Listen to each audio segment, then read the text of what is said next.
Welcome to Module 6. Today we're going to be talking about blended learning and also assessment with technology. And in both of these topics, I'm going to show you some tools and strategies that may be helpful in your classrooms or on your final projects.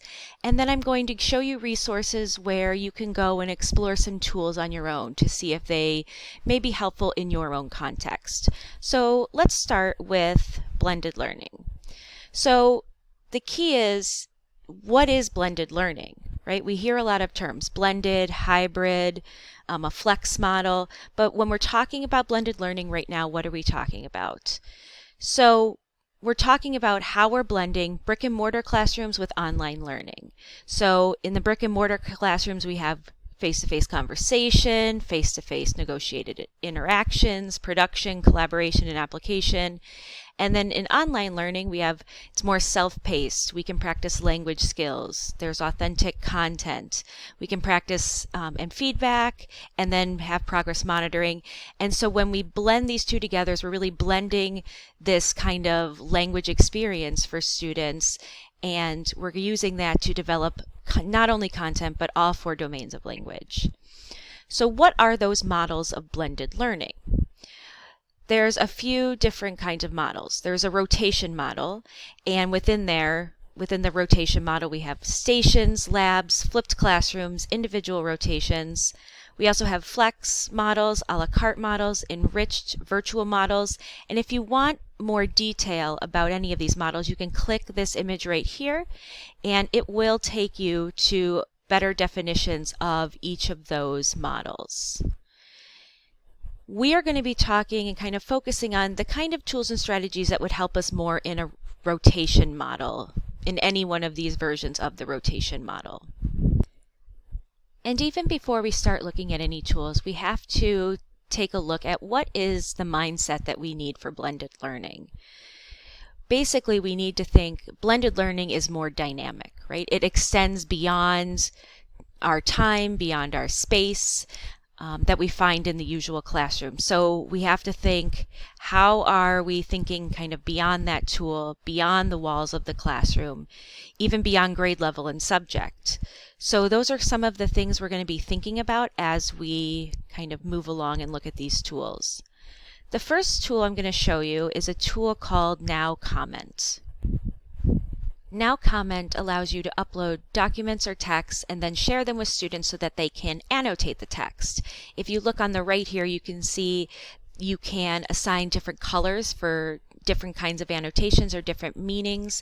And what I've done here is uploaded an article about classroom rotation, and I've given some examples of how this could work. So you can see you can highlight any sentence and then add in comments or annotations. So right here, I commented about this whole paragraph, and I said, leave any comments for your classmates to see.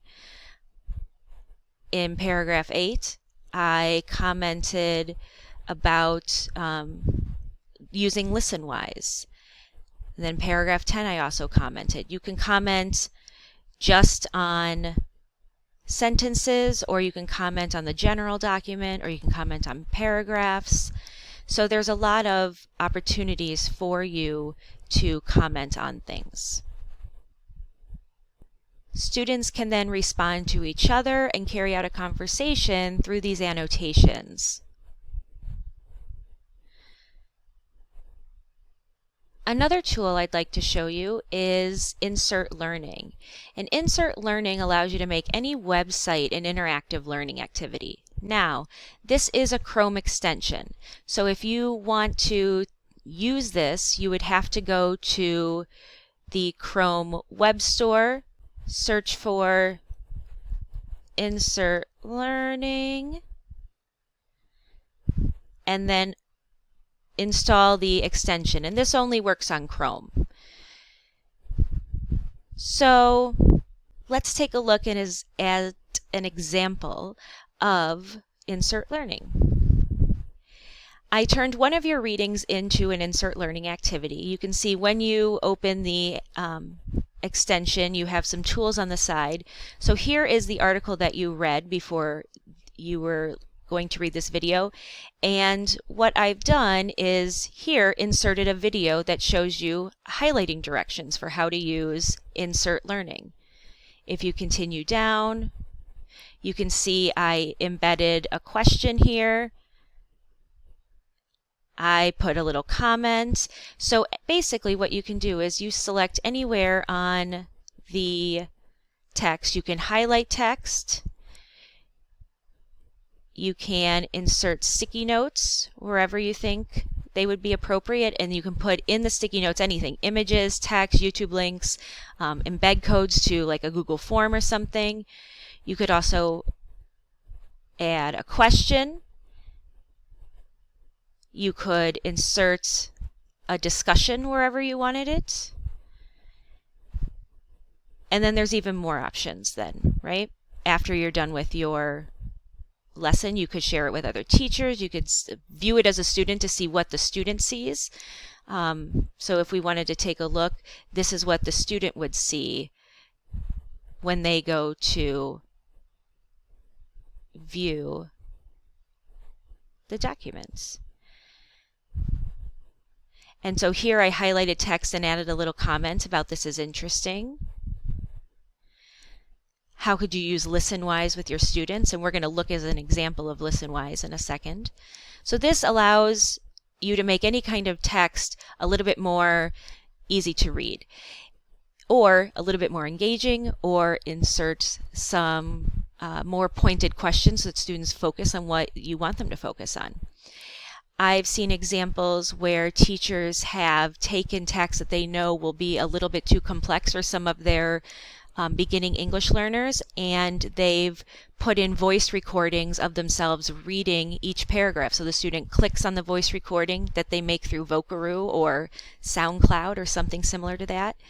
So they make a voice recording and then they insert the link so the students can listen to each paragraph on its own. I also had a teacher not really know how to record their voice, so what they did was just cover the camera and record a video so the screen was just black. So when they pressed this, all you heard was the student's voice or the teacher's voice reading each paragraph. And that was nice because a student didn't have to navigate away from this page then to hear their teacher reading this to them. So it allowed the teacher to make this an article more accessible for some of her beginning English learner students without having to adapt the entire text. Now let's take a look at ListenWise, which is another tool I referenced.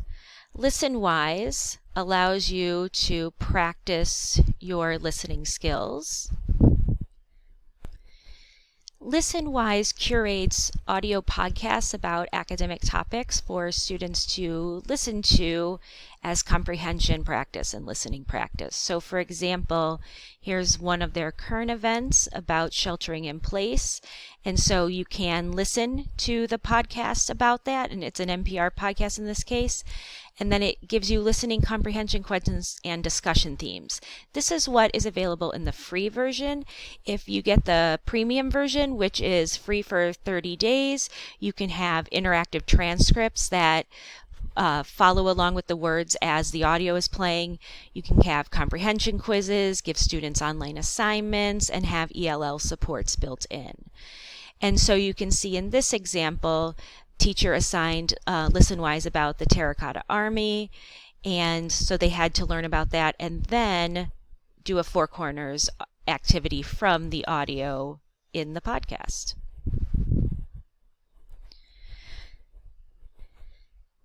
Next, we're going to take a look through Twitter and see some strategies teachers are using with their ELs at different levels that would adapt themselves very well to blended learning, and especially the rotational model. So here we see third grade ELs are using Edpuzzle to review digraphs. They were surprised to hear the teacher's voice and engaged when answering the questions. Here we see students creating What I Wish My Teacher Knew videos with Flipgrid.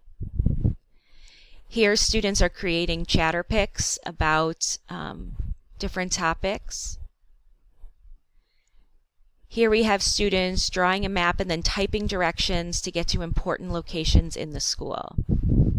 And I found most of these examples by searching the hashtag blended learning, so hashtag blended learning, and then English learners, or hashtag blended learning ESL.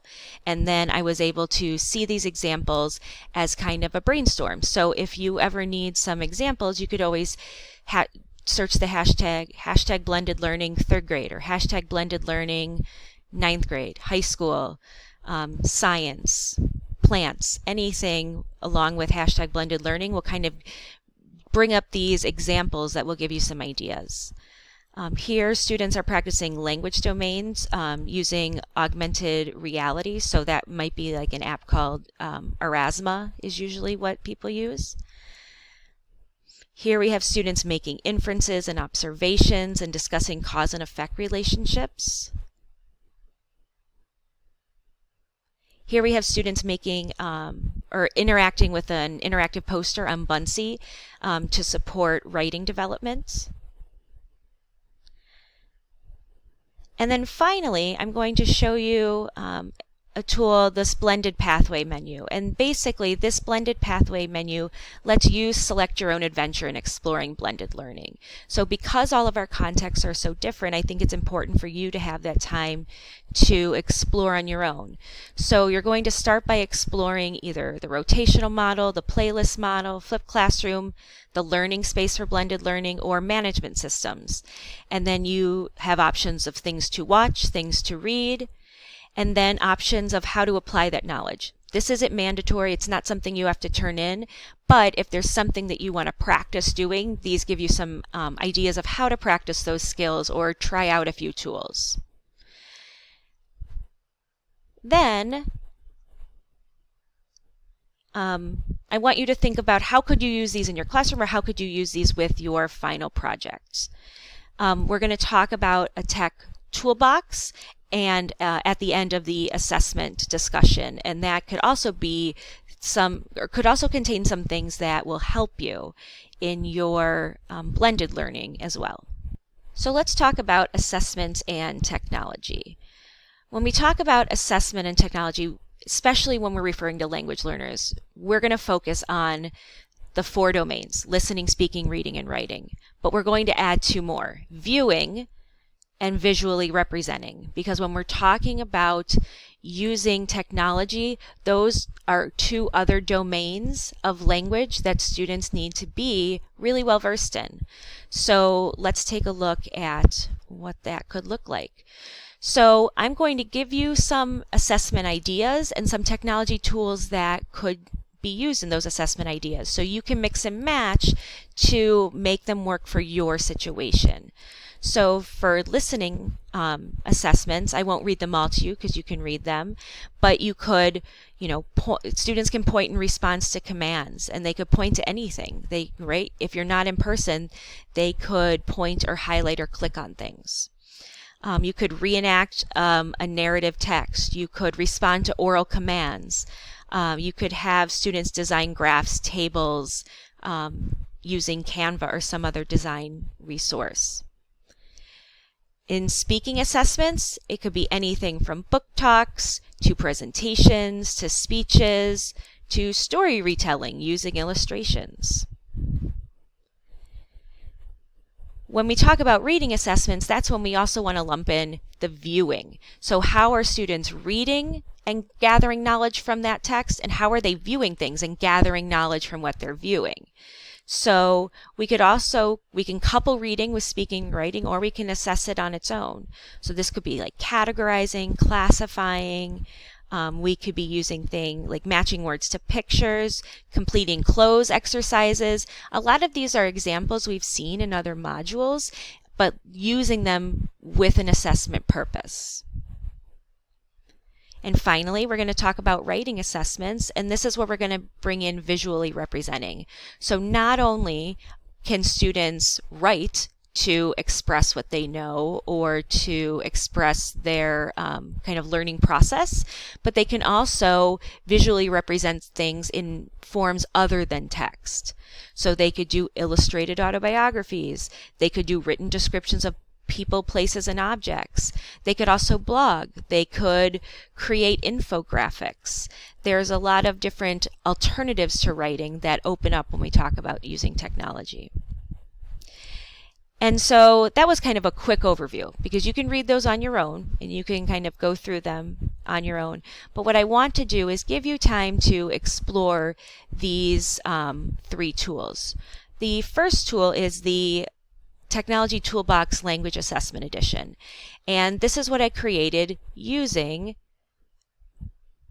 these categories that we have already taken a look at. So you're going to kind of take a look at these. It puts it all in one place for you. You can also take a look at the Refresh Instruction Tech Tool Database.